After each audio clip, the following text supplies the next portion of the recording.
ചിന്ത പബ്ലിക്കേഷൻസ് പ്രസിദ്ധീകരിച്ച എഴുത്തുകാരി സീതാദേവി കരിയാട്ടിന്റെ ബാംസുരി എന്ന നോവൽ ചർച്ച ചെയ്തു. കാഞ്ഞങ്ങാട് ദേശാഭിമാനി ബുക്ക് ഹൗസിൽ നടന്ന ചർച്ച പ്രശസ്ത എഴുത്തുകാരൻ അംബികാസുധൻ മാങ്ങാട് ഉദ്ഘാടനം ചെയ്തു.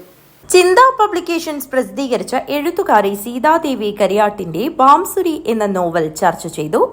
കാഞ്ഞങ്ങാട് ദേശാഭിമാനി ബുക്ക് ഹൗസിൽ നടന്ന ചർച്ച പ്രശസ്ത എഴുത്തുകാരൻ അംബികാസുധൻ മാങ്ങാട് ഉദ്ഘാടനം ചെയ്തു.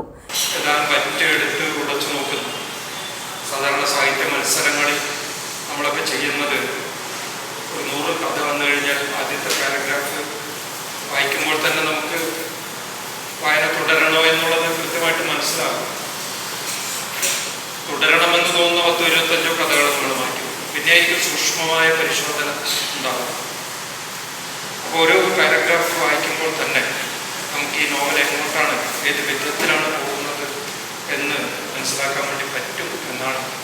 നോവൽ വായിക്കാൻ സാധിച്ചിരുന്നെങ്കിൽ വിശദമായിട്ട് പറയാം. എന്തായാലും രാജേഷ് അത് വിശദമായിട്ട് പറയൂ. വൈകാതെ തന്നെ നോവൽ വായിക്കാൻ സാധിക്കും എന്നുള്ളൊരു പ്രത്യാശ ഉണ്ട്.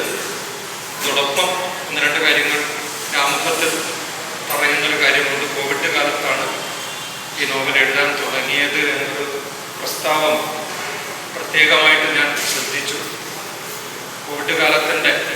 കോവിഡ് എന്നുള്ളത് നമ്മൾ ഭയത്തോടെ ഓർക്കുന്ന ഒരു കാര്യമാണ്.